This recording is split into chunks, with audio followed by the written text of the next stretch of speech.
Welcome back. Operation Urgent Fury is where we stopped last time in our study of the presidency. So, Operation Urgent Fury has to do with the war powers of the president. This took place in the 1980s.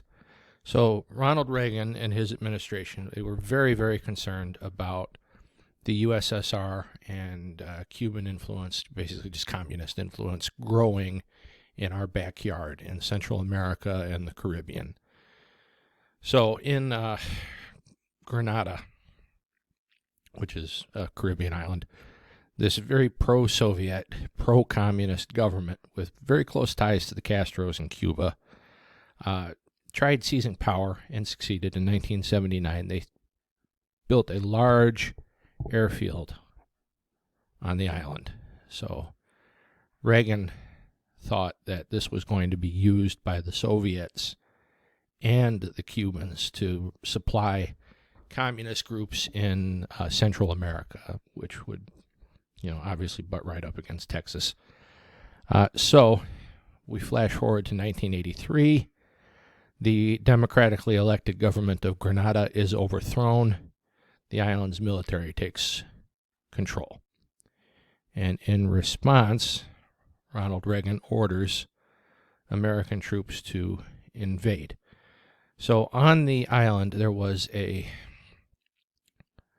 hospital school for quite a few American students were studying at. This was what we went in there to do. That was the pretense to evacuate these Americans from this medical hospital school. Would the government, would the communist government of Grenada done anything with them? I don't know. So it's up to you to determine motive, but that is why that was the pretext under which we went in. So these American troops go in conjunction with several Caribbean nations, again, as a rescue mission to ensure the safety of American lives on Grenada. Were the Americans ever in danger? That's for you to decide. And we beat them back pretty quick. We evacuated the Americans at this school to the United States. The Cuban troops were defeated. There was a new civilian government that was formed. And this whole invasion raises questions regarding executive authority, meaning presidential authority, with the use of military force. So there was, before that, this War Powers Resolution Act of 1973. And this requires a president to consult with Congress, and I'll explain why I highlighted that word in a moment, before committing troops, except in cases of absolute emergency, which would be like the Canadians invaded Michigan, as I said before. So, the War Powers Resolution of 1973 says, okay, President, and I'm majorly simplifying it. There's a video link that explains it very well in a couple slides that you should watch.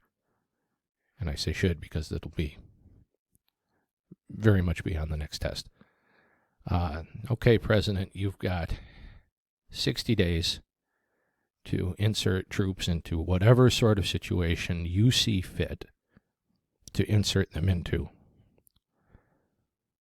And then you got to come back to us, Congress, meaning Congress, for a reauthorization.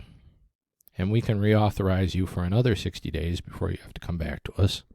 So this is Congress kind of getting around their ability to, their power to declare war. There is a 30-day withdrawal period, so in all, a president can keep American troops anywhere he really pleases with consultation with the legislative branch for 90 days. Again, this will be explained here. And watch this and take notes on this video, because I draw very heavily on this video for questions about the War Powers Resolution. So, President Reagan, and the reason I highlighted that word, kind of said, okay, Speaker, okay, Senate Majority Leader, we're going into Grenada to get our people out. Any questions? And that was really it. That's not consulting. That's informing. So Reagan's administration informed some of these congressional leaders. They didn't seek any approval or advice prior to the invasion.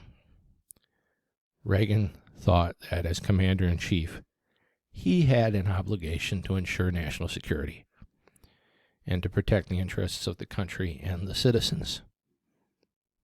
And without a doubt, he did. He does have that obligation in all the subsequent presidents.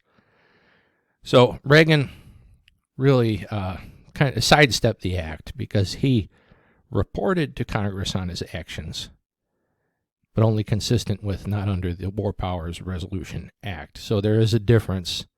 It's a fine line between informing and consulting. These are not the same thing. They are not equal.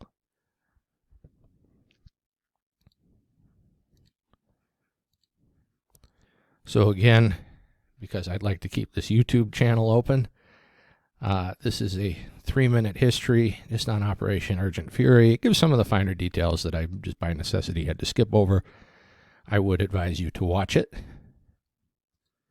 And then this, again, to avoid the copyright strikes, put this on and watch it again and again and again and again, as this is very important, and you will be asked questions, whether that be a test, quiz, assignment a little later on.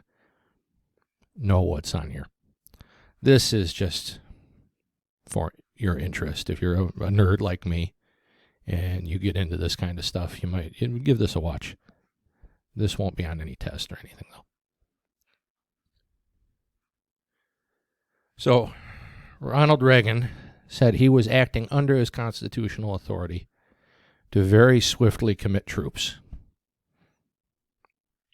And that is a point of view. Presidents, though, that followed have not also sought formal consultation with Congress. So they've acted consistent with, but not under the spirit of that law.